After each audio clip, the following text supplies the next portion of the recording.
way too early for the fake. This that real game for real bros. No decaf, no cap. Welcome to Shogun Bros, no decaf. Live every weekday, 6:30 in the morning, Central Time. Did you hear what I said? Central Time. We talk dogs, bloodline building to yard work, from stud talk to the truth behind the pups. This ain't no highlight reel. It's how you really build legacy. Shogun Bros, no decaf. Pull up, pull up, handle yours. This ain't just content. It's culture. Welcome to the cookout with Toyo, where family vibes meet front porch truth. No scripts, no filters, just heart, heat, and hot plates. Ooh. Step up with elevated perspective, with elevated game for grown men and women building mind, spirit, and vision. And men at work with pimps over simps. Choice.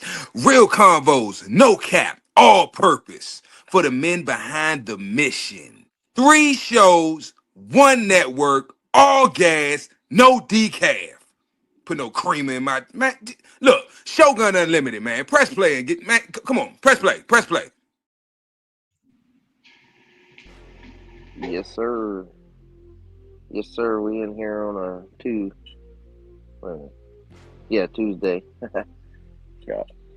I got mixed up yesterday, but we're gonna talk about the importance of the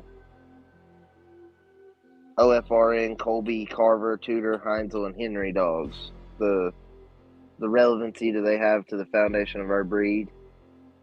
There's even dogs older than that, you know what I mean? But these are the ones that like our dogs still, really look like today, even everybody's. So these bloodlines have played a significant role in shaping the American Pit Bull Terrier and its working abilities. The OFRN, the Old Family Red Nose, origins traces back to Irish imports known for their deep red noses and copper-colored coats, red nails, and red eyes. Significance: renowned for their gameness, endurance, and strong drive, making them highly respected in working and sporting circles. Traits: their high pain tolerance, strong cardiovascular efficiency, and intense focus on task. Could you hear me? Okay. So, Colby bloodline. Origins established by John P. Colby. Really, I think it was Lou Colby. I don't know which one came first. I think John P. Colby came first in the late 1800s, and one of the oldest and most influential APBT bloodlines. Significance. That music keeps cutting out. I think I keep losing you. So, significance. Considered a foundation strain for the breed, known for producing dogs with excellent conformation, temperament, and gameness. Their traits are balanced structure, high intelligence, and unwavering determination. The Carver bloodline. Origins developed by Maurice Carver, who selectively bred for performance and ability. Their significance is produce some of the most well-rounded APBTs, blending strength, endurance, and drive. Their traits are athleticism, strong bite force, and adaptability in various working environments. The Tudor bloodline. Origins associated with Earl Tudor and a legendary breeder and dogman. Their significance is known for producing some of the most game and durable APBT in history. Their traits are high stamina, strong mental resilience, and a deep-rooted working instinct. The Heinzel bloodline. The origins developed by Howard Heinzel, who focused on preserving the integrity of the breed. Significance: Heinzel dogs were bred for their durability, intelligence, and ability to perform under pressure. Their traits are well-structured bodies, strong cardiovascular systems, and excellent drives. The Henry bloodline. Their origins, less widely discussed, but still influential in shaping APBT traits. Significance: known for producing dogs with strong working instincts and balanced temperaments. Their traits are high endurance, strong prey drive, and adaptability. Each of these bloodlines has contributed to the APBT's reputation as a versatile, driven, and highly capable working dog. Their genetic traits continue to influence modern breeding programs, ensuring the preservation of the breed's core characteristics. Crossing APBT bloodlines can have advantages and drawbacks depending on the specific lines involved and the breeder's goals and their breeding practices. Name one breed that it'll be a drawback instead of an advantage. What are you talking about? Like if they was to breed, if they was so like, let's say you had a couple of breeds of dogs, right? Hmm. And you had the you had documents showing you what these dogs originally looked like as Hmm. opposed to how they look now. And you said, you know what? I think I was time to correct the bullshit. And you pull it. You got a line of males. You got a line of male dogs, some ABPTs, and you finna correct some shit. Now, what breed you think it can correct, and what breed you think it can correct? You cut out for 1 second when you said that, the last part. What do you think it could correct? What breed do you think the APPT can correct, and then what breed do you think it can't correct? Obviously, So them big ass dogs it can't correct. they've used it. They've used it a little bit in like Dutch shepherds and stuff I know of to help them have their abilities. All the I think Malinois for and shit, and the Dutch Shepherds. yeah, well, so Well, I seen that shit elevated. Them motherfuckers look like some goddamn RoboCops. yep, they look like a fucking like a. Jesus Christ, Mad Doctor, what's happening? Hey, y'all want to hear something funny? Yep. So look, OSHA walked through that motherfucker. Now I just received my OSHA training last Friday, so this shit's fresh on my head. And now OSHA walking through that motherfucker, and I see sweat pouring down people's face, like like OSHA asking questions and people ain't answering them correctly. So I'm like, fuck it. I walk to the front and I hear a question and I take over and then they're like, oh, you think you know everything? And I'm like, man, I'm just trying to help. I end up answering everything they wanted me to answer correctly. Well, my manager walked up to me and shook my hand and told me, hey, you can take the rest of the day off. You just say that. Damn, hell yeah, Yes. being on Just top of your shit. yeah. Yep, hell yeah. Yeah, so like this is more about crossing like bloodlines of dogs than like breeds. But I do see where what you're talking about, like with the Dutch Shepherd, it made them workers, like real. They started to lack grit. You know what I mean? And it's my understanding. I'm not no Dutch Shepherd expert. I just know a little bit. So like I think they started to lack grit. They So was by acting breeding the like pit German bull back, shepherds. yeah, Yeah. it made them have that grit back. So the pros of crossing certain bloodlines: they have an enhanced genetic diversity, reduces the risk of inherited health issues, and strengthens overall vitality. Balanced traits allows breeders to combine desirable characteristics from different bloodlines, such as gameness, endurance, and handler responsiveness. Improved adaptability. Dogs from cross bloodlines may exhibit greater versatility in work, sport, or companionship. Potential for superior offspring. Some crosses have historically produced exceptional dogs like the Red Boy Jocko Bolio Tombstone combination, the Eli Carver combination. Was you could consider those two combinations one solid bloodline as of 2025? It Like just the depends on whose dogs you're looking at and how they're okay, breeding them. Some of them do qualify as their own bloodline. They should already be called something else. But for some reason, the guy selling it still feels the need to bring up Red Boy Jocko, Bolio, and Tombstone. You know what I right, mean? and it's pure, and then it's Yeah. pure 2025. Yep. I mean, So you, it's a pure family. Like some of them are pure families of APBT because of the way people have bred them. Yep. 100%. 100%. So the cons of crossing bloodlines: you get loss of predictability. Outcrossing can introduce variability, making it harder to maintain consistency in traits like temperament and drive. Dilution of line specific strengths. Some bloodlines are known for particular attributes. Colby for structure, Heinzel for endurance, and crossing them may weaken these defining traits. Risk of unwanted traits. Without careful selection, Undesirable characteristics such as weaker drive or structural flaws may emerge. Reduced lineage integrity. Some breeders prefer maintaining pure lines to preserve historical significance and proven performance. So, people don't think about it, but when you are outcrossing, everybody thinks outcrossing, it's a good thing. That's what I need.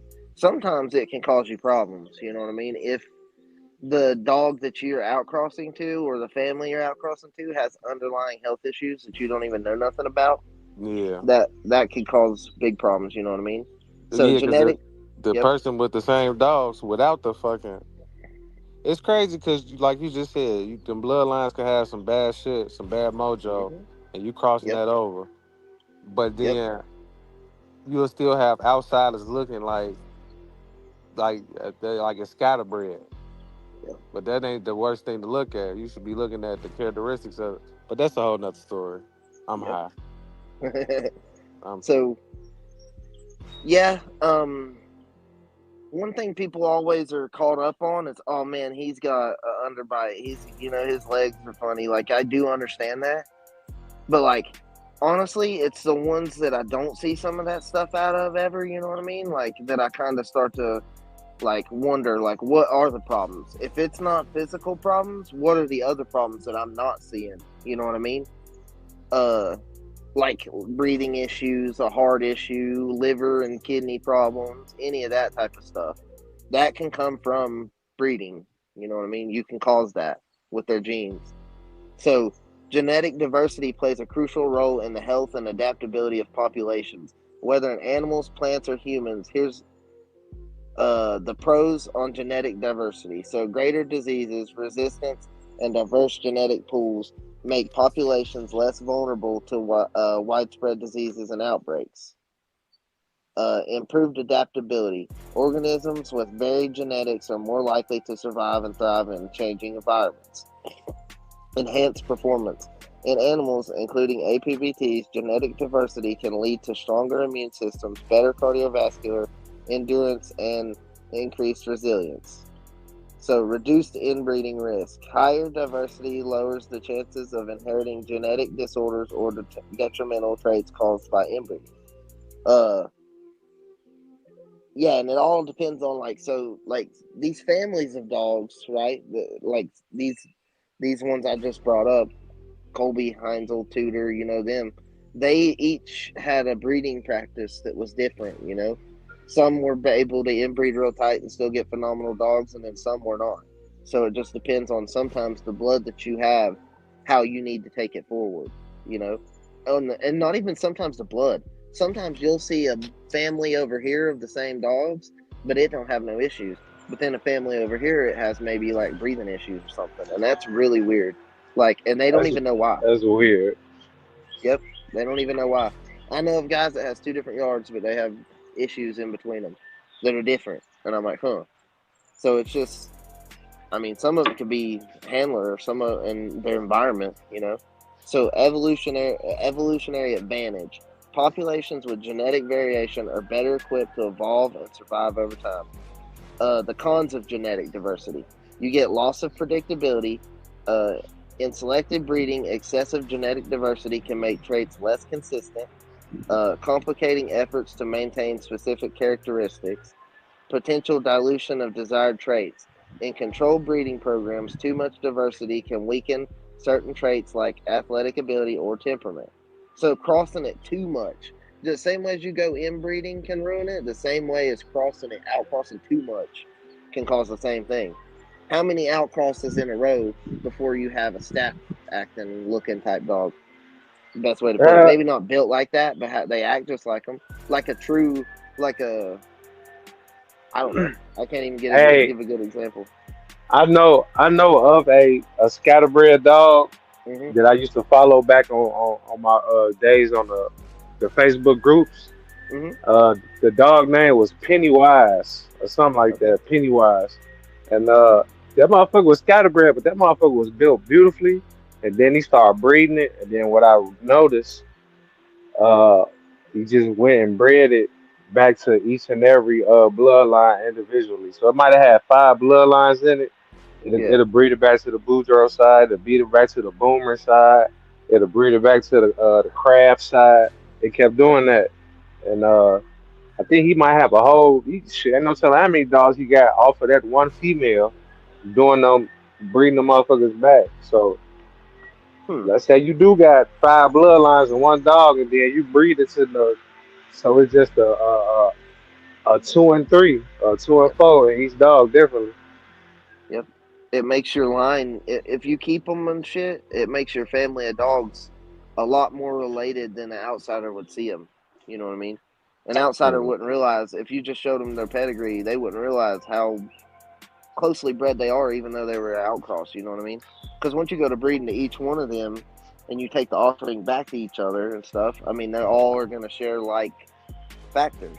So as you do it, your family of dogs are going to get tighter. That's where like so hybrid weakness. Some crosses might result in unexpected weaknesses, including lower stamina and diminished mental drive. This is the cons of genetic diversity still. So What the breeding what challenges. was the word?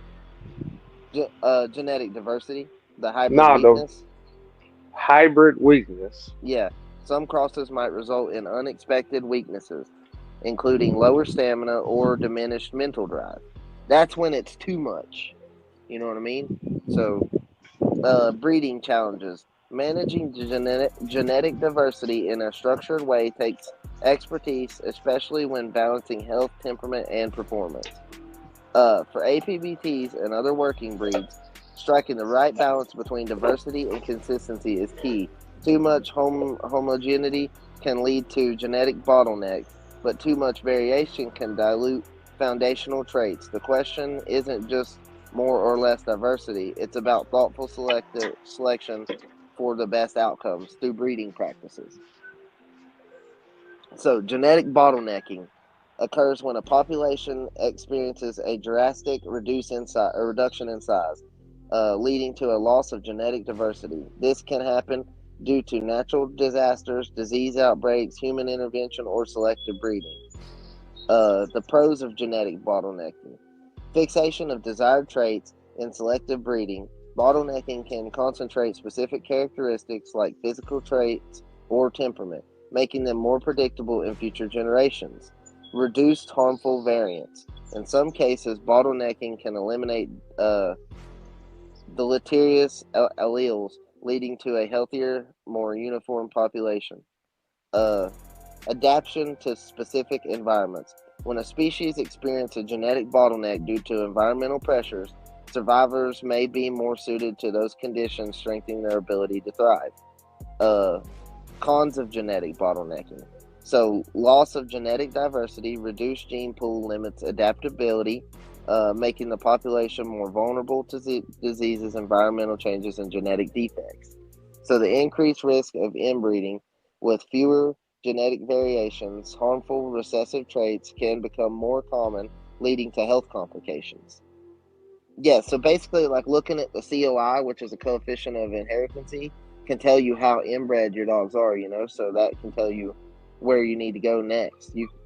So lower long term viability. A population with restricted genetic diversity may struggle to evolve over time, leading to potential extinction risk in condition changes.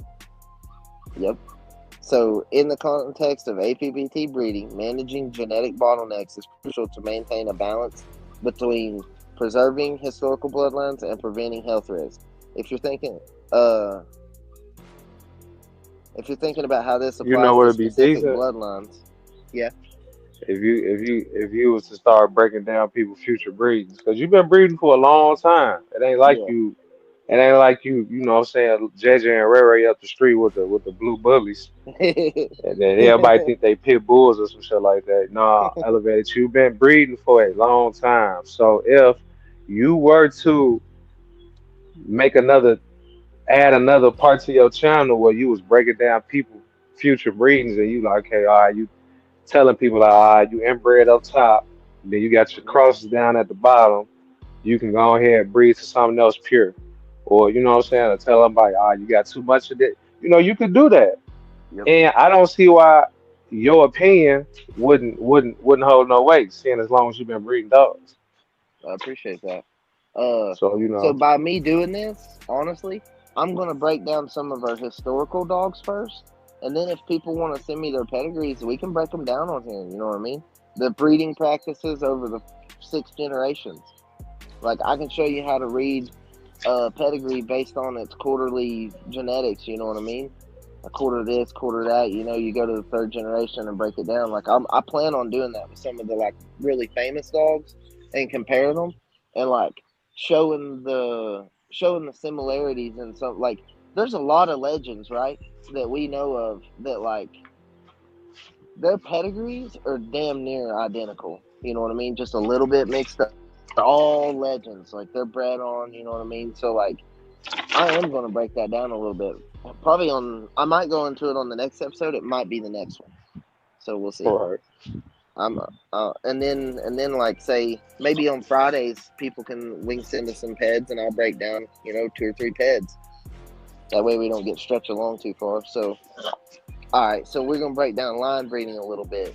And as of right now, I'll say this: all 3 of what I'm talking about. Yeah. 3 of what I'm talking about. I have 3 line bred litters, which is using inbreeding, uses complete, just back crossing. That's a term I didn't even put in here that I'm going to talk about right here after I get done with this. So line Back breeding, crossing? yes, Okay. yes. So line breeding is a selective breeding strategy used to maintain desirable traits within a bloodline while minimizing the risk associated with inbreeding. It involves mating individuals that share a common ancestor but are not immediate relatives, such as brother, sister, mom and dad. That's immediate relatives. Grandparents, such as half siblings, cousins, or grandparent to grandchild pairings. So I have a breeding right here, Mason to Eleanor. That's grandparent to his double granddaughter. She's his granddaughter twice. Um, the Okay. the key principles of line breeding: preserving desired traits. The goal is to reinforce specific characteristics like temperament, structure, color, or working ability by concentrating the genetic influence of a superior ancestor, which in my case would be my Thor dog. You know what I'm saying? That's the one I've really kind of. That was my old Yeller from when I was a kid, so that's the one I've kind of focused more on. My Roscoe dog, he was a really good dog. You know what I mean? But I just did. He didn't get to do. He didn't live, and he didn't get to do as long as Thor did. You know what I mean? He was like 15 when he passed away, so he was pretty Damn. old. But yeah, he was a lot more aggressive, and he was a big dog, so my mom couldn't really handle him. So like he didn't get to go places with us and stuff like Thor did. Thor was He was like, banned from going yeah, places. yeah. Well, my mom's little, dude. She's like not even 5 foot. She's like 4'11" or something. So like Oh, her, damn. her having like a 65 pound, 70 pound pit bull. You know what I mean? Like she couldn't just and like he was cool, but like he had his things about him. You know what I mean? Like he loved us kids, but he wasn't so big on other grown men and shit like that. He was She he was like just them that way. 35-pound dogs. Yeah. Well, Yeah. uh. Now she's got one that's a lot smaller, you know what I mean? And she can take her a little bit places, but she's still a nut. My mom just makes nut cases. I'm just gonna say that. I wish my mom had raised me a dog and give it back to me because she makes nut cases. Yeah. So That's that old minimizing, school. That's that old yeah, school love, man. That's like my yeah, mama. My mama brought me into the dogs.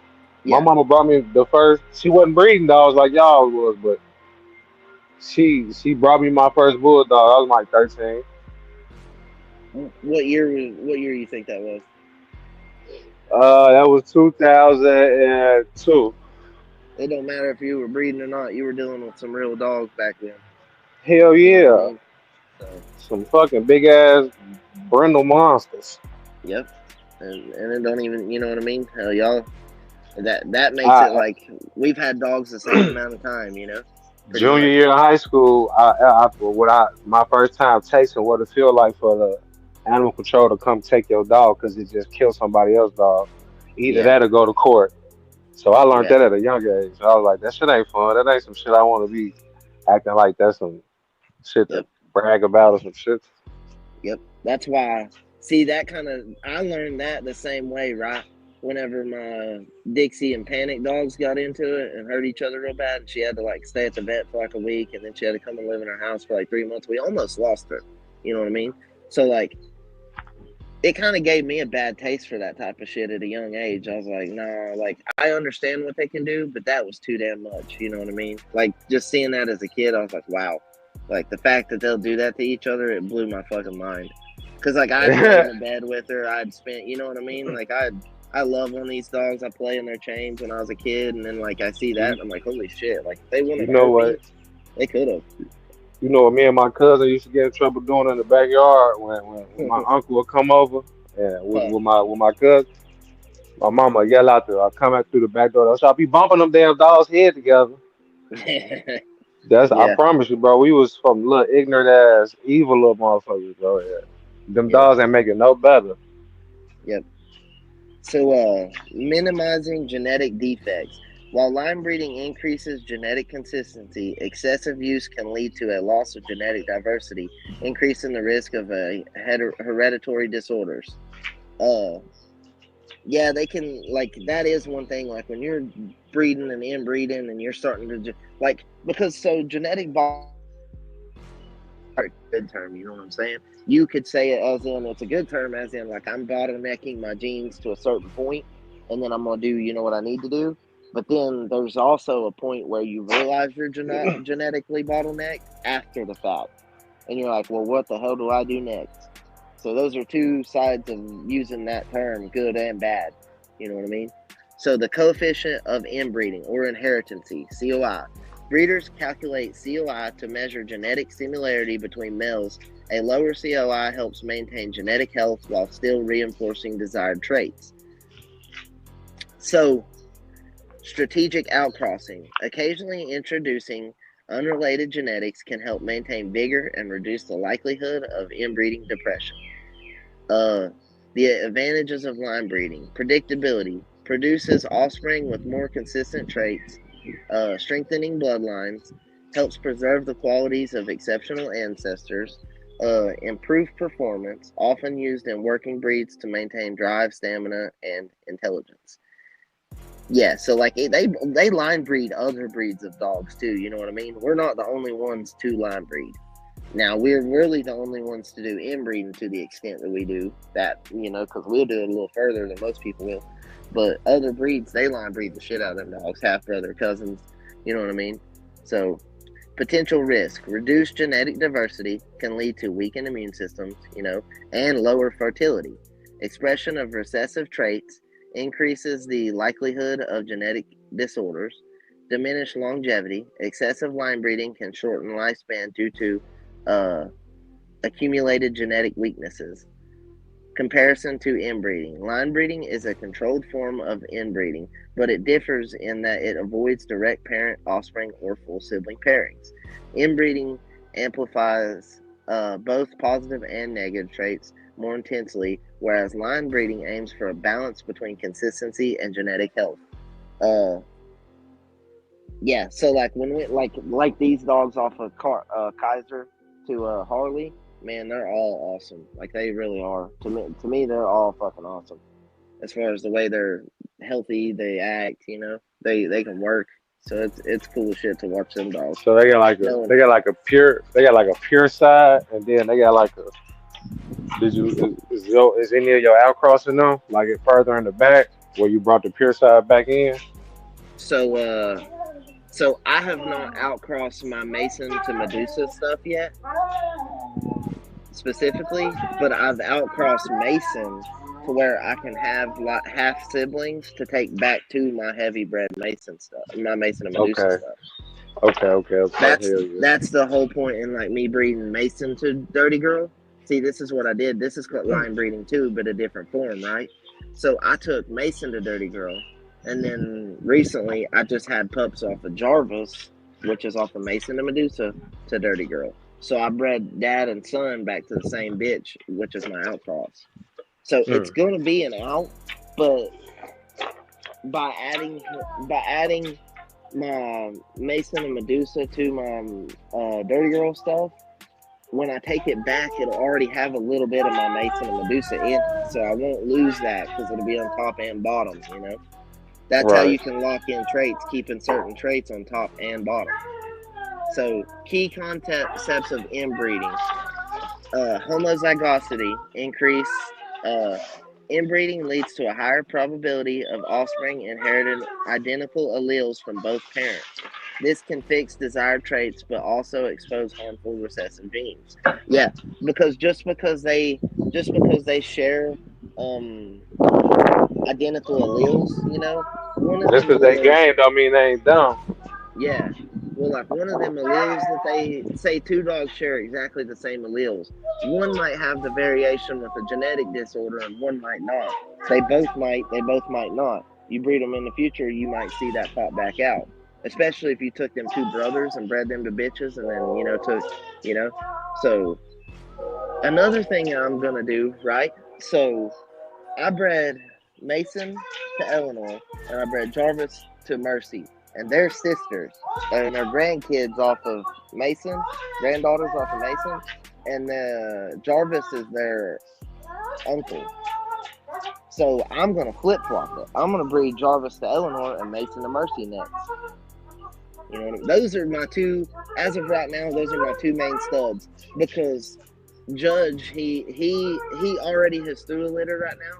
So by the time I go to needing that little bit of tighter back to my stuff, which is going to be to some of these Dirty Girl and Mason offspring, I'm going to take my inbred son of Mason back to my outcross. I'm I'm mixing the breeding practices, using all three to end up with this, with a positive end goal.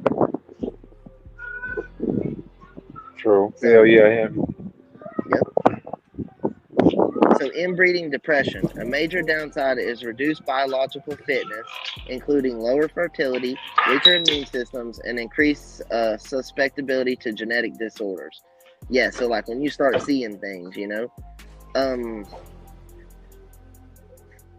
for example, like heavy bully son dogs, right?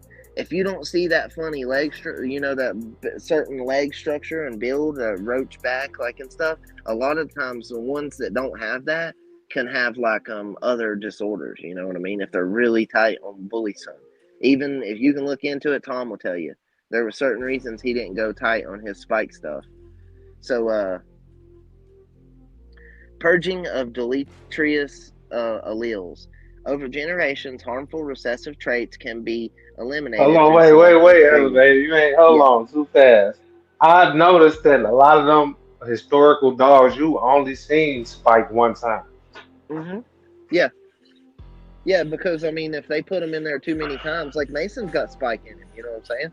So like, but like he has a hell of a lot of wood snooty and he has a hell of a lot of stomping auto in him. So like, whenever whenever he was doing that, he was seeing heart murmurs and anal prolapses, is what he said, Mm. and then blood. So it wasn't a trait that you could see to the body. He said the dogs looked phenomenal, like the best he had ever seen. You know what I mean?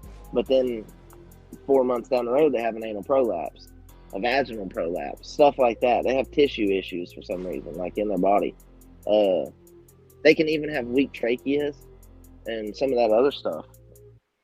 But then there's other lines of the bully son stuff that don't carry them issues. So one individual targeted that trait and made it more prominent in a line of dogs. You know what I mean?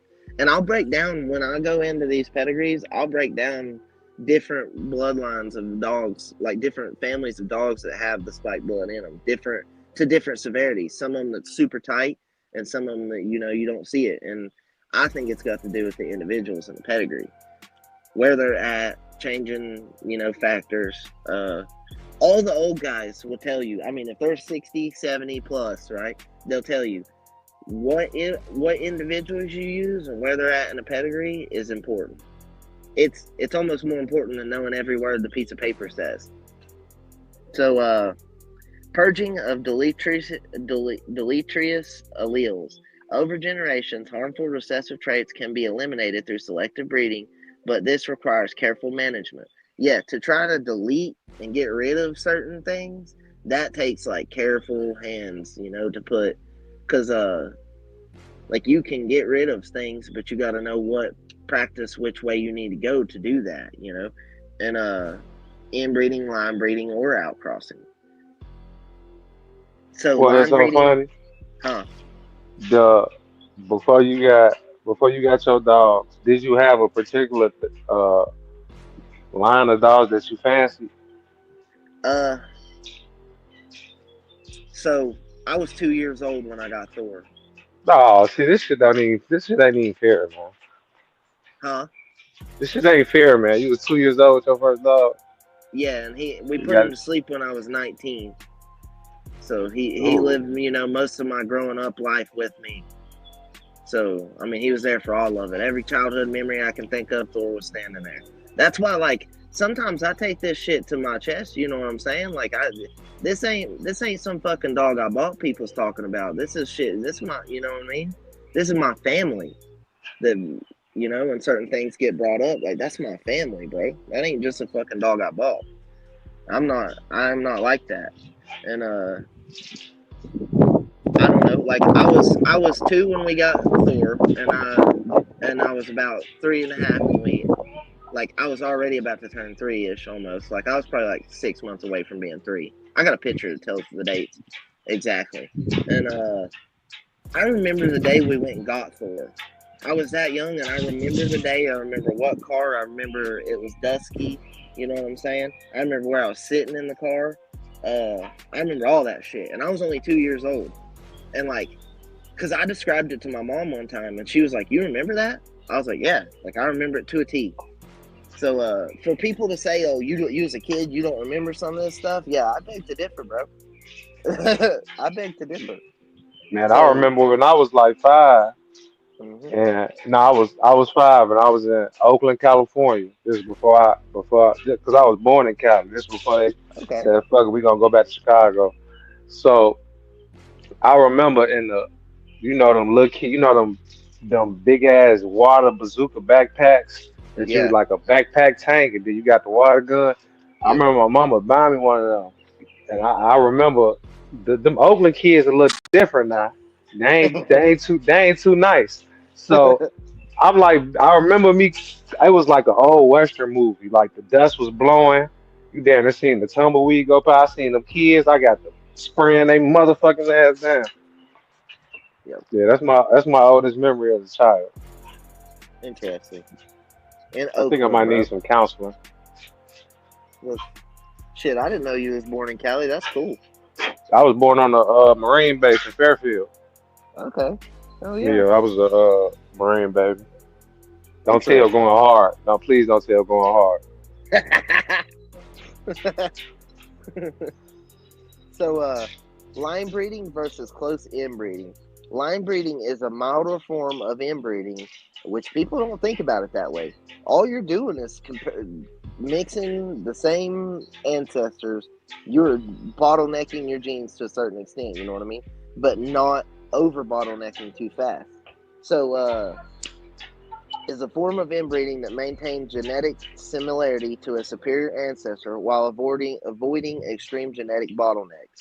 See, so by using my granddaughters off of Mason, of Kaiser, by using that, I've literally like in my rogue blood, I've literally brought my dad's dogs back. They were almost damn near extinct, and I've like these dogs are identical to my dad's dogs when I was a kid. You know what I mean? Like in the way they act. Like my dad told me that the other day, and I didn't even bring it up. He was just sitting here, and we was chilling on the porch, and he said that. He said that motherfucker looks like a Thor dog right there, and he pointed at Eleanor. I was like, yeah. I was like, look at these puppies, and I walked him over there, and he was like, holy shit. And like anybody that don't believe me, I can show that picture of Dixie again with her puppies. Look what fucking color they were.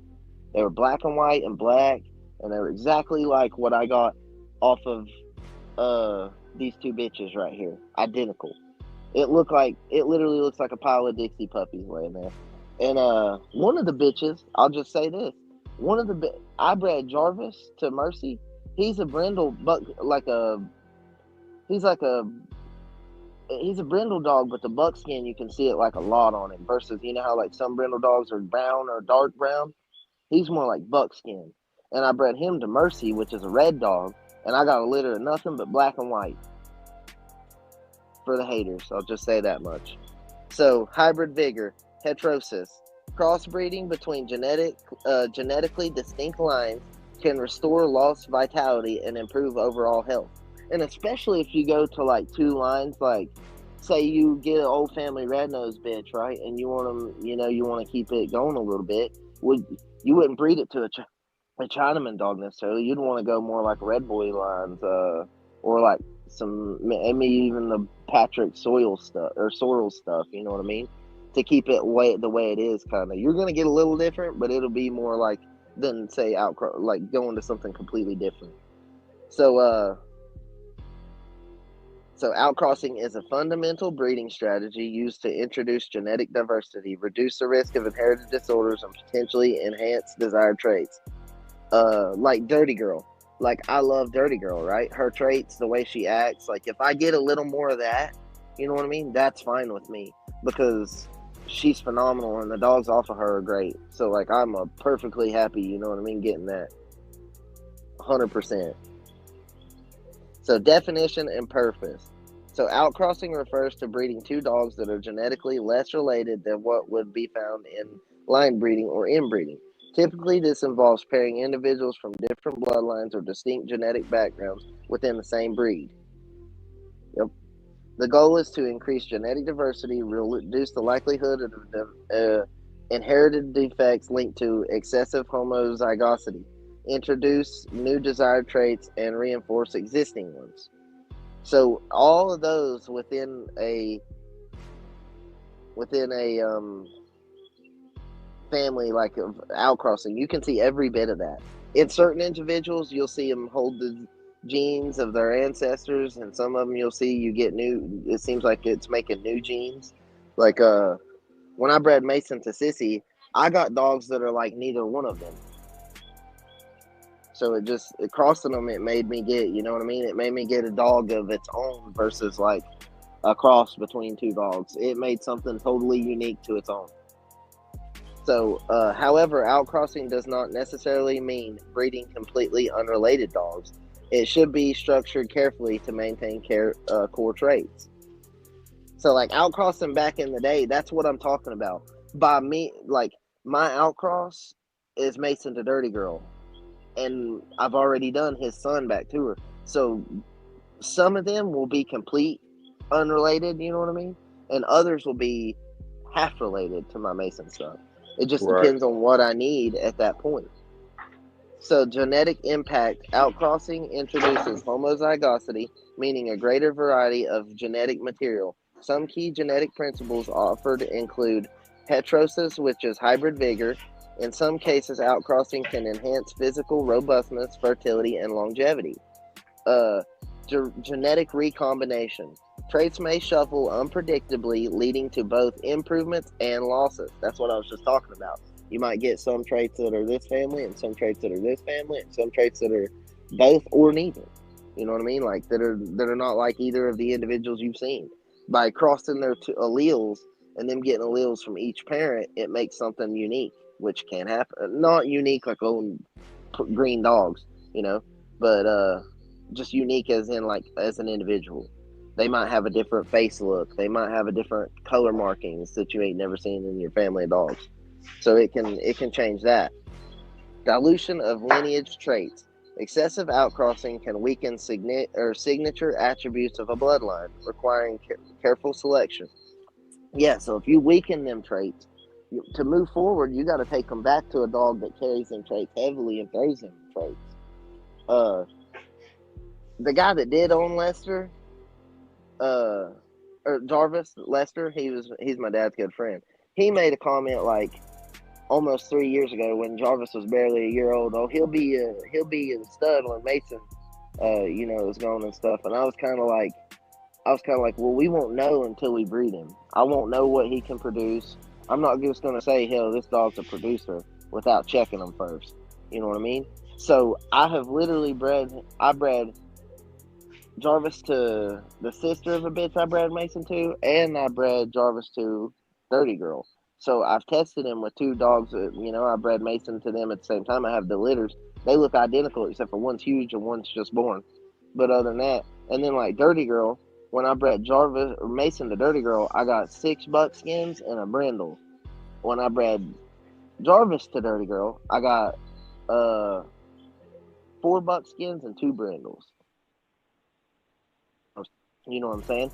So that kind of like Right. I'm gonna do a couple more breedings to test him, in the future. But as of right now, he can produce a lot like Mason.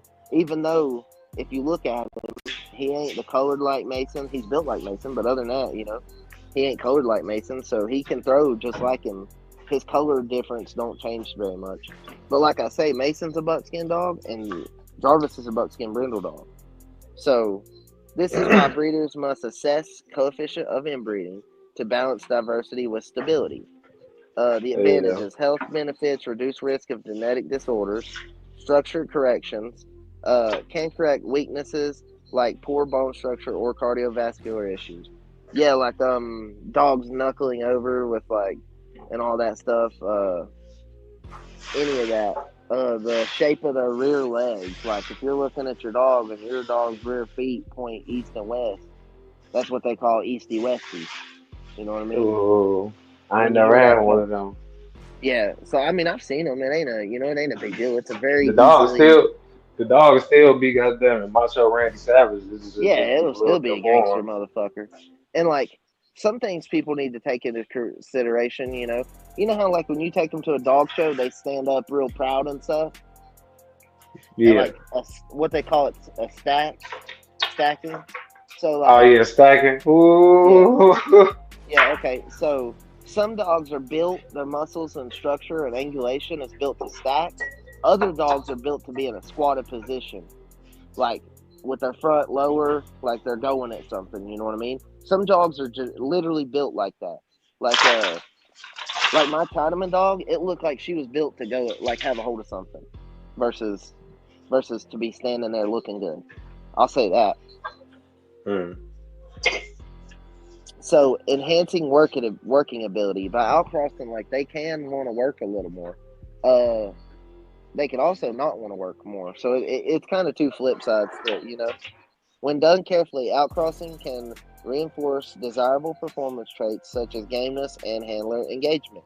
Yeah, like doing some of these breedings, it makes them crazy. Like it makes them kind of like a freak to the one trait that they've been focused on.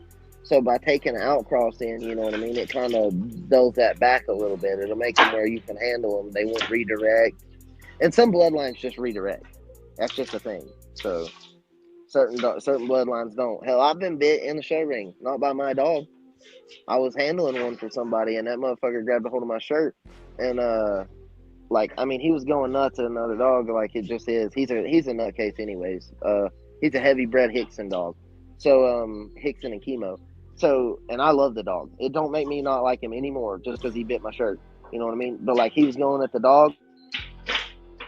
I was done, Right. and it was kind of waving in the wind. Is what I blame it on because it was kind of moving. It was very windy out there at Tom's that day, and he grabbed me by my shirt, and I don't know how, just instinct, I broke him right off my shirt and aimed him right back, and he went right back at it. And Ah! all these boys standing there was like, "That's some goddamn handling right there," and shit. And I don't know, I didn't even think about it. Like I don't even necessarily know how I got him off so fast.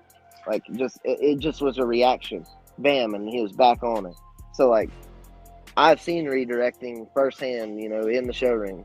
And I ain't gonna blame that dog. Did I point it out to anybody? Hell no. People who seen it, seen it. Other than that, hell, he wasn't about to bite the judge. He just did it to me because I was bent over him and getting him all riled up. So, You ever seen a judge get bit? no, I haven't actually. I've been to quite a few shows and I have never seen a judge get bit. And I'm not gonna lie, Haywood's made me nervous a few times, but like he's always cool with the judge. I'm like, hell yeah, bro. At my house, that judge would never get near him. But out there, he don't care for some reason. It's weird as shit. Like Haywood bit my cousin, but he would never bite the judge for some reason. It's so weird. I can't explain it. Like on his chain, he's a nutcase. He's a freak. You're not gonna just come in his chain spot and touch his food bowl, or get in his house, or even step in the dirt of his chain spot. So sometimes like breedings like that can make them like that too. See, that's an outcross. And there's a couple of them dogs that'll eat you up. And I mean, like that. I mean, I knew my creature would. Like he live bit several people, so it's just. And I was training him and stuff. I still have some of the videos, but like, it's just you just got to understand the blood and how it's bred and what it's going to do. So challenges: loss of predictability. Unlike line breeding, which reinforces specific traits, outcrossing can create variants that are handler or harder to anticipate. Quality control. If done with meticulous selection, undesirable traits, weak drive, poor conformation might merge. Bloodline integrity. Excessive outcrossing risks eroding bloodline distinctions over time. So yeah, like if we crossed them all the time, you know what I'm saying? We would eventually have staffs. They wouldn't even have no specific families of dogs. It would just be the population of this animal. You know what I mean? Would be a whole. If we were just outcross every time we moved, you know what I mean? Uh, Mm. that's how people has the power to affect these bloodlines. You know what I'm saying? Us going and buying tons of dogs from all kinds of people, crossing them up without looking at these factors, is what makes scatterbred dogs. So strategic approaches, purposeful pairings. Rather than random outcrossing, selecting dogs with complementary traits minimizes undesirable variability. Controlled implementations. Some breeders integrate outcrossing at specific intervals. Like me, I've added it. After I had 3-4 generations off of my Mason and Medusa shit, I've started implementing my outcross by breeding my Mason and Medusa shit to my outcross. So, to refresh genetic health without destabilizing lineage traits. Testing and selection. Before continuing the offspring and breeding programs, evaluating temperament, health, and structure helps ensure consistency. And there's tons of different ways you can do that. Like I've been trapping animals and letting them kill animals recently up here. Ones that are bothering me and shit. I got probably 15 traps down there, and I'll just trap them and I'll dump them out in their chain spot. If they get it, they get it. If they don't, I'll trap it again. I ain't trying to give them some. I'm not just gonna like dump it out to them. You know what I mean? That's where you got to let them get a little bit of like they might could get away. I like to be fair with it. I'm not trying to just see what happens when he grabs it because Right. my cousin Chris he's a real avid coon hunter. He's the best I've ever seen do it. He's the best I've ever ran behind. You know what I mean? And he's where I learned coon hunting and shit. And he's one of these coons will mess up your bulldogs. Talking to my dad, and my dad was like, "Shit." He said he had one in the cage. He said, "I bet he won't." And Chris was like, "All right." So he dumped him over the top of the kennel. And when that coon hit the ground, it hissed. I was standing there. I was probably only like 6 or 7. He hissed, and Thor hit that son bitch and just grabbed him. And when he did, it was just like crunch. And that coon was dead in seconds. And Chris was like, "What the hell?" Chris was like, "What the hell?" Like Chris I was mean, astonished. yeah. He was like, but I mean, he knows what a bulldog is. You know what I'm saying? But he still was like, "Holy shit, Thor killed it like ass." I've seen dogs fight coons for 7 minutes. Bulldogs fight coons for 7 minutes, and I'm thinking, "Holy shit!" Like after seeing one crush it in seconds, and like Mason, he'll crush them. If I let something go, it's dead in seconds. I promise, it's dead in seconds. Like that's why I've bred that motherfucker. You know what I mean? I knew what he'd do. I've let him kill tons of animals throughout his life. Big old coons. I've seen him kill probably a 28-pound coon. I used to have the skin, but it got nasty. He said I had a motherfucking souvenir, but I had to dispose of it. Yeah, it was nasty. It was clean at first, but I think it got wet or something in my old house. Like my old house was humid, so I Right. think it just like made it nasty. It was like starting to like fall apart and shit. And I tanned it myself and everything. It was done good. It lasted for many years until I moved to that other house, and it was like 6 months, and it was trash. I was like, So, historical examples in APBT bloodline. Many breeders have strategically outcrossed to blend historical bloodlines while preserving defining characteristics, like Carver Jeep crosses, balancing stamina with structural soundness, OFRN and Tudor pairings, reinforcing gameness while maintaining athleticism, Colby integration, strengthening long-term durability in working dogs. Ultimately, outcrossing is a powerful tool, but requires thoughtful execution. It's most effective when done selectively and supplemented with deep knowledge of both bloodline traits and genetic health assessments. Yeah, so like when you're pairing some of these stuff up, certain people will think that Pitwise Kennels, it says at a Cali ADBA show. Let's see, what was he talking about? Oh, Hanzo's brother bit Havana Chico. Oh shit! Yeah, I seen that shit. Oh shit! Uh oh. I mean, they're No, bulldogs, bro. I know who didn't win that. I know who didn't win that show. Yeah, I mean they're bulldogs, dude. Like, I mean, you could probably some of them you as the owner could go out there and fuck with them, right? And they might bite you. You know what I mean? If you did certain things to them. But then other bloodlines, you could go out there and kick them in the head every single day, and they're still gonna want you to love them just as much as the first day they ever met you. So it's like with different bloodlines, different things are a factor. You know what I mean? Like it's the way they act, the way they treat towards humans, the way they crave human interaction, and all that shit. Like mine crave it, mine love it from me and other people. Uh, the only ones that people can't really pet is Haywood, and that's just because I don't let them. Like if I let them like Supreme, say you come up, bro. If I let you tug a war with him for 20, 30 minutes, and then we walk him down the road, that motherfucker will be your best friend. Now you might not be able to walk back up there by yourself, but as long as I'm around, he'll be your best friend. So it's just Yeah. knowing your dogs and how to let them interact with people, how to socialize them. Because I do enough socializing to matter. Like people comes up here, people comes and sees me because I don't drive. So my dogs get to see quite a few people. You know what I mean? Versus like I mean I think people think I live in the woods. Like I don't nobody ever comes. Like I don't drive, so all my people that are my family comes by here. At least 3-4 times a week. Like my dad's coming this evening. And like my dad's still around these dogs a little bit. He don't own none. He don't want none to own. But like I can tell he really likes looking at them. You know what I mean? Like he's told me several times, Jarvis is the prettiest motherfucker I got. You know what I mean?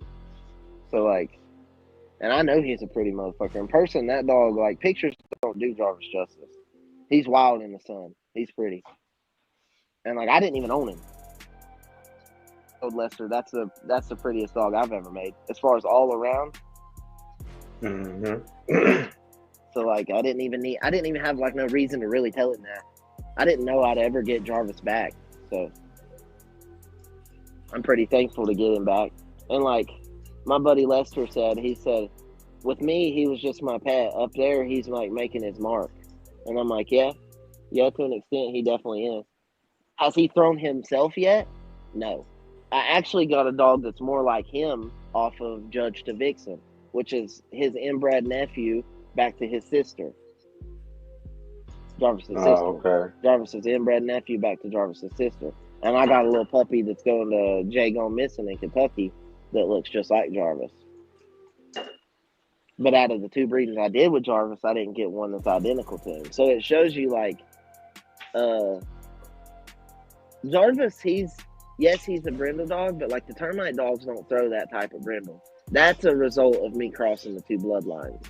You know what I mean? The type of blood that I have with that termite blood. It made Jarvis.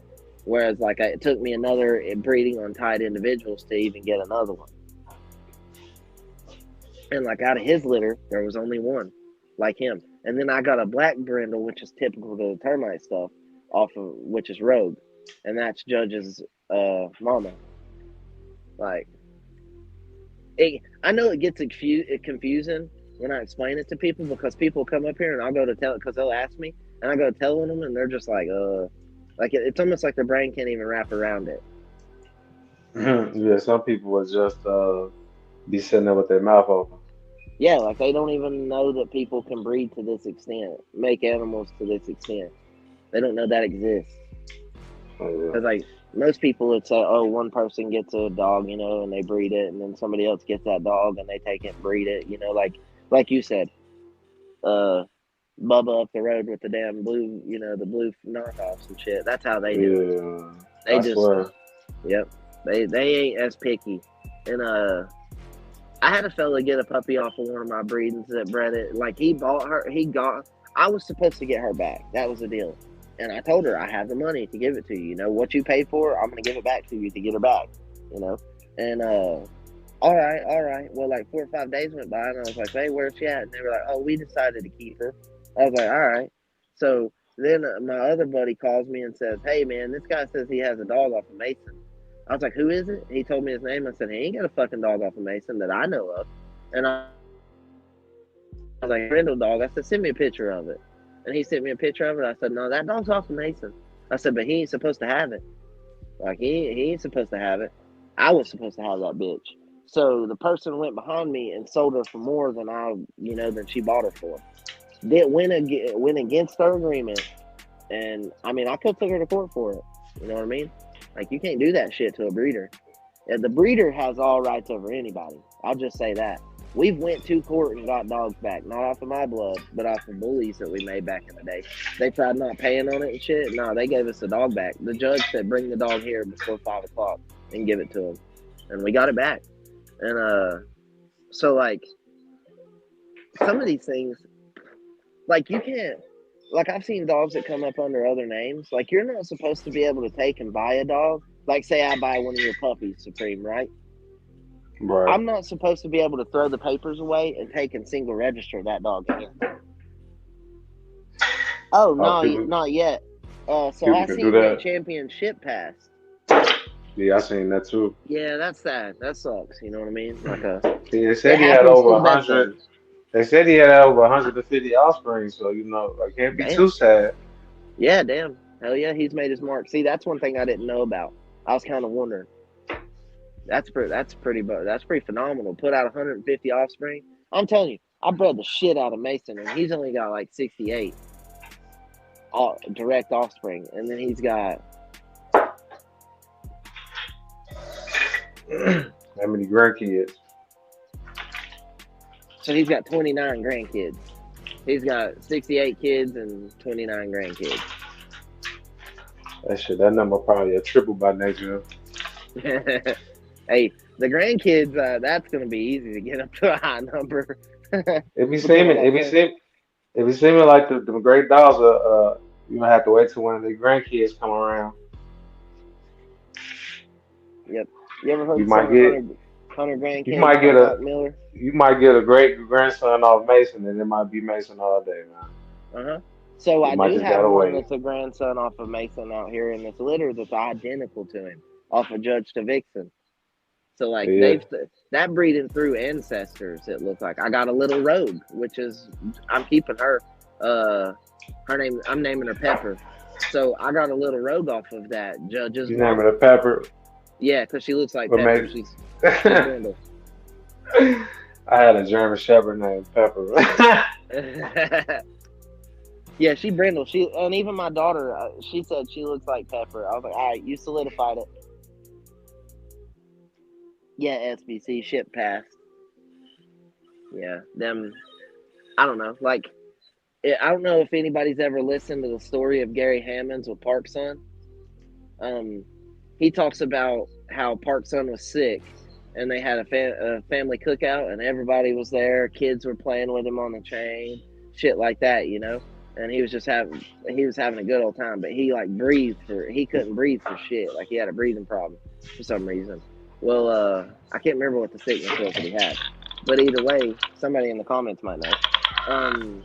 He said that he had that cookout and shit, and everybody left, and he ran to the dollar store, and when he come back, he couldn't hear him breathing, and he said he walked around the corner and he was just dead, and he said I was sad, I was really genuinely heartbroken. He said, but then I looked up, and I had Park's son in every shape, size, and color. That's the way I feel about Mason, man. When he passes away, it's going to break my heart. But at the same time, I got him in every shape, size, and color. I've took him from here to Louisiana, had him at the beach. You know what I mean? I've taken him four-wheeling to the drag races. Fucking, he's done everything. So, like, at this point, like, you know what I mean? What more can you let a dog do in its lifetime? I've already gave him a legacy that most, you know what I mean, most people can't keep up. So Hell as long no, as I can shit. keep it around, He gonna live on. yeah, hell yeah, I make sure of it. I didn't tattoo it on my chest for no reason, just to look cool. I tattooed it on my Shit. chest because I got no other fucking choice now.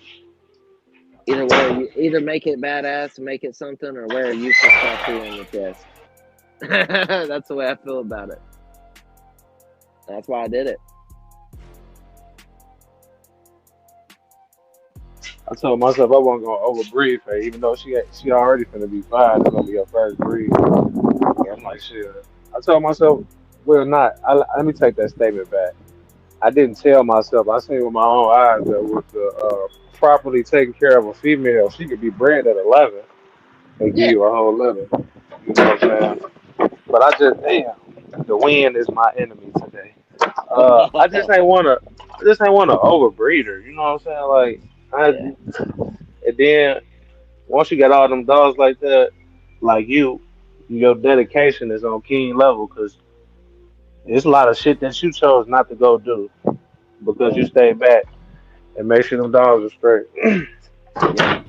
Hell yeah. So Like I mean I've missed all kinds of stuff, you know what I mean? Like every Christmas Eve, uh I'll hang out with my daughter until she falls asleep, and then I go out there and take care of my dogs. That way, the whole next day, all I gotta do is go out there that morning and check on them, and then the whole next day they're fine. You know what I mean? I can go do my family things, uh, stuff like that. Anytime I have a family thing, I just set it up. I know I've been doing it for so long. It's not like I have to like force these things to happen. You know what I mean? Like to keep it going. It's more like it's natural. It's organic. It feels, you know, this is my lifestyle. So like, I just, you know, I've made these changes so many times. It's just easy.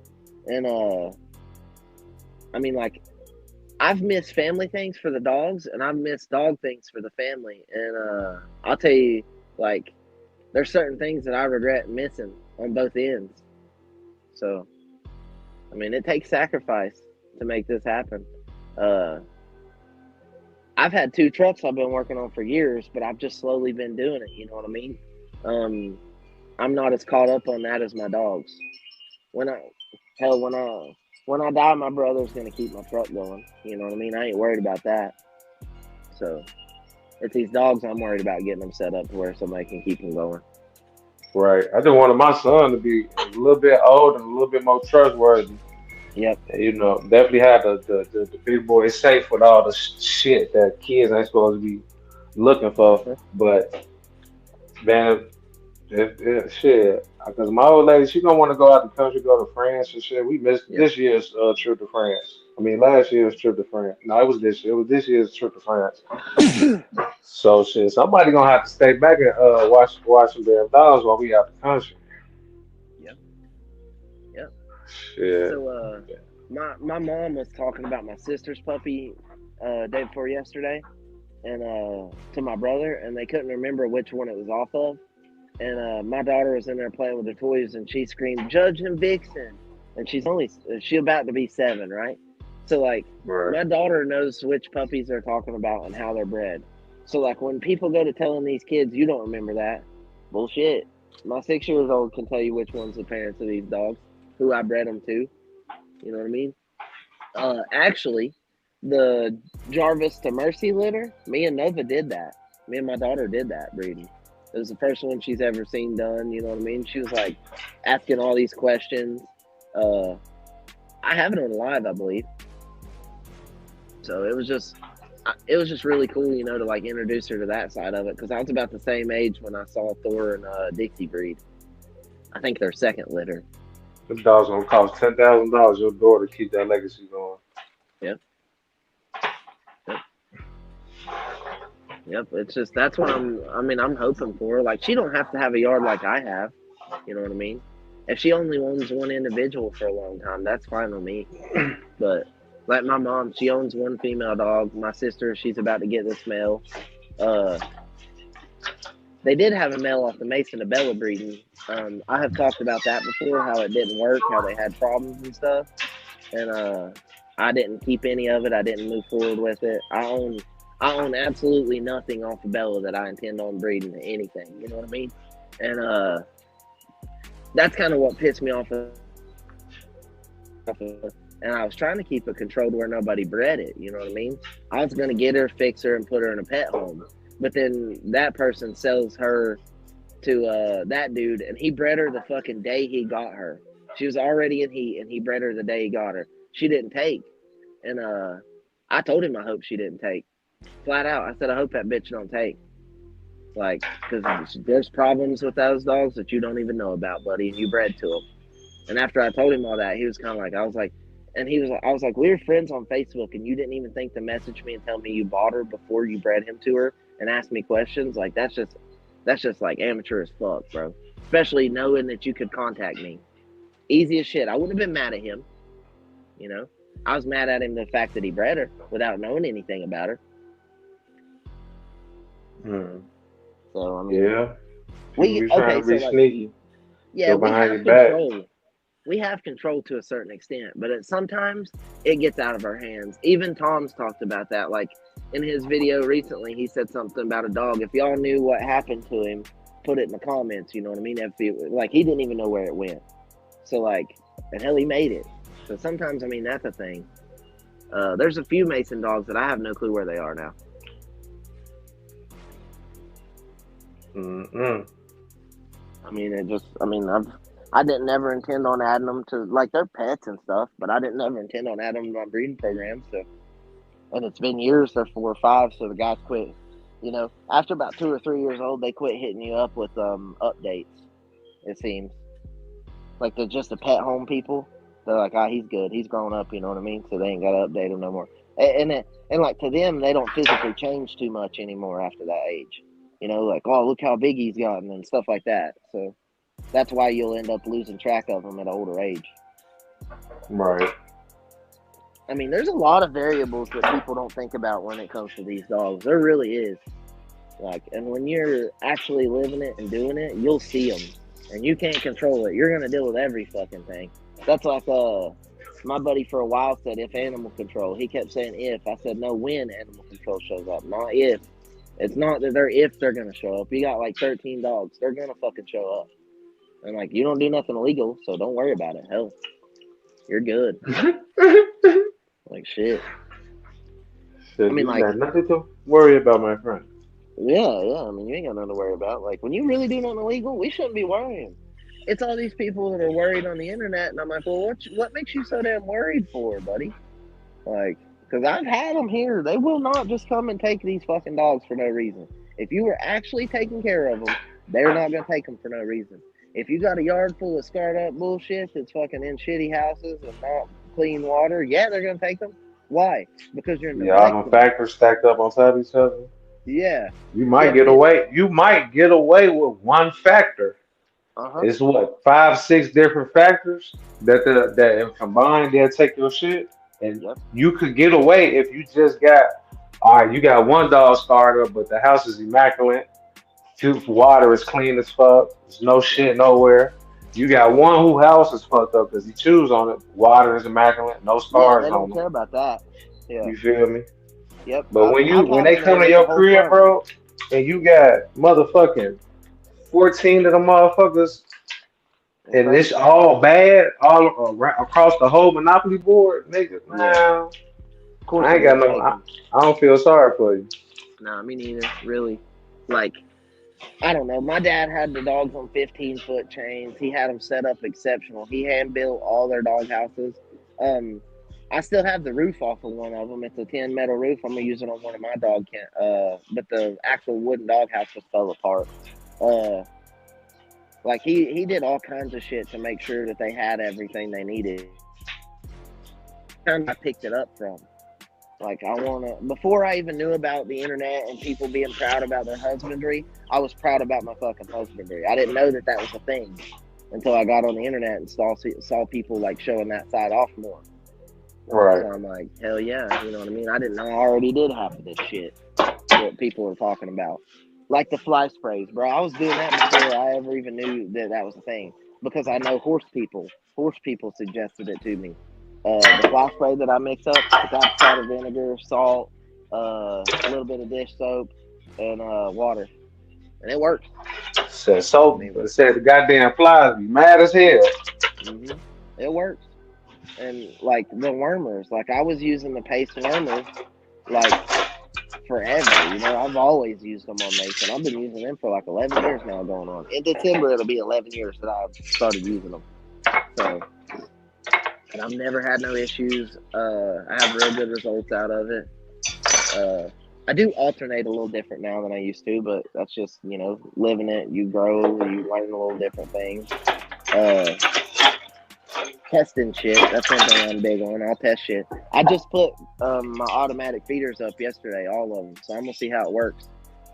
See what they think about it. Oh, yeah, they gonna love that.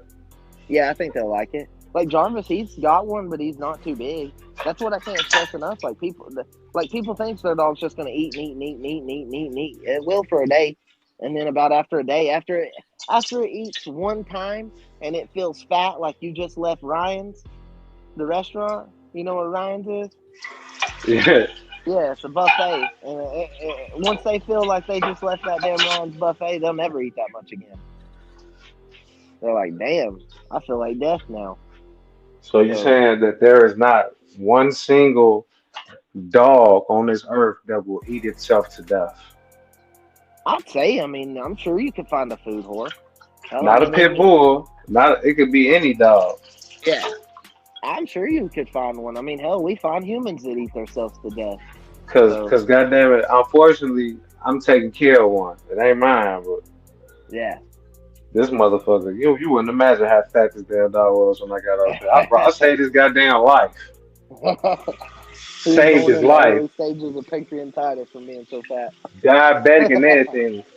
A raw Yeah, diet and Welsh Kennels Combine dewormer, and it was a wrap. He brought his yeah. goof ass back, and I regret it. Well, and like, okay, so throughout the years, like I've heard you talk about that dog. I'm taking care of a bitch right now. I can't stand her. Actually, she's tried to bite me 2 times. She's about to be put to sleep. If she tries to bite me one more time, I can't even trust her to rehome her. That's what I got her for. You know what I mean? I knew a dude Mm. that didn't have no reputation uh, uh, to like get rid of dogs, so I took her in. You know, I was gonna make her look really good and rehome her. And she snapped at me a couple times. And like, if she snaps at me again, I'm gonna take her to the vet and have her put to sleep. I'm gonna tell him she bit me. You know what I mean? Like she bit me once. She bit me 2 days ago. Not super bad because, like I say, I'm good at handling. But at the same time, like if it was some old person, she'd have hurt him bad. So I'm Hey, not even gonna risk it. yeah, we coming up on that hour, you little past time. Yep. Yes, sir. Yeah. Hey, can you hear me? Yeah, All right, yeah, man. yeah. Y'all catch me at goddamn Sam's Club doing some grocery shopping in about an hour. Yeah. Shit. Other than that, man, y'all know what to do, man. Stay the fuck out of trouble. Yes, sir. Roger that, Captain. Yes, sir. Good show, elevated, man. I Yeah, appreciate you, man. bro. Where can they find you at? Facebook, Mm-hmm. YouTube, TikTok, Instagram, all of them. The best place is go check out my Facebook. That's the best place. I've Yeah. put tons of content on there for Mm-hmm. years now. So, Yeah. yep, I've got all my Yeah, links up, man. all that stuff. So, Yeah. Yeah, man. Y'all know what it is, man. We got that digital dog show coming up this weekend at 9:30, man, and the dog of the month reveal. All of that will be voted on by you, the viewers. Yes, sir. And we'll have 3 free t-shirt giveaways. Dog of the month gets a free t-shirt, man, and more. So y'all check mhm, in, man, for that. yep. If y'all haven't seen Bayou City, man, go look at that, man. That's coming directly from a Bayou baby. Yeah, man. We released that yesterday at 11:30, and we're probably gonna do a review today on Men at Work. So y'all check that out. Man, appreciate that solo, man. Um, yeah, yeah. Some of that solo is genetics, man. You got to give some of that to genetics, you know. But I do try to keep it in shape, you know. Um, yeah, man. But Other than that, man, you know what it is, man. Appreciate y'all kicking it with us, man. Elevated and Supreme came through on this off day after putting in that good word at work, man. Saving the day. Put it on a super cake. Supreme. You know what I'm saying? Yeah, man. But other than that, man, you know what it is, man. Coming up next, men at work, and we out. Yeah. Beat drop slow, head not flow. Blood don't lie, it's that old yellow line. Sack it from the south, Michonne on the rise. Boogeyman bark, leave a mark every time. We don't breathe for clout, we breathe for spine. DNA thick, can't clone this pride. That Shogun blood, yeah, the legends don't die. Started with Boogeyman, ghost in the chain. Locked in the game, never move for fame. Old mountain lions run deep in the flame. Sock about the fire, Michonne brought the name. Then came Fat Boy, muscle in the frame. Man, hard, put respect on the name. Shotgun smooth, but the work insane. Sugar sweet jit, but a bite ain't tame. Kiki in the back, had a game in the veins. Gatorade heavy, running straight through the rain. Red digit close, watch him work in the lane. Renegade rider, can't hold that chain. Blood don't lie, it's that old yellow line. Sock it from the south, Michonne on the rise. Boogeyman bark, leave a mark every time. We don't breathe for clout, we breathe for spine. DNA thick, can't clone this pride. That Shogun blood, yeah, the legends don't die. Ain't no luck, just grit and grind. Every dog here put work in time. Lady Rage got that fire in her eyes. Red alert taught us how to recognize signs. Blood heavy like a 2-ton chain. Everything proven, no need to explain. They asked what's in it, that yellow campaign. Built off real, we don't fake no strain. Second was the flame, Michonne lit the wick. If you know, then you know that line too slick. From the field to the show, every move so thick you can't blueprint this. It's the legacy pick. Blood don't lie, it's that old yellow line. Sack it from the south, Michonne on the rise. Boogeyman bark, leave a mark every time. We don't breathe for clout, we breathe for spine. DNA thick, can't clone this pride. That Shogun blood, yeah, the legends don't die.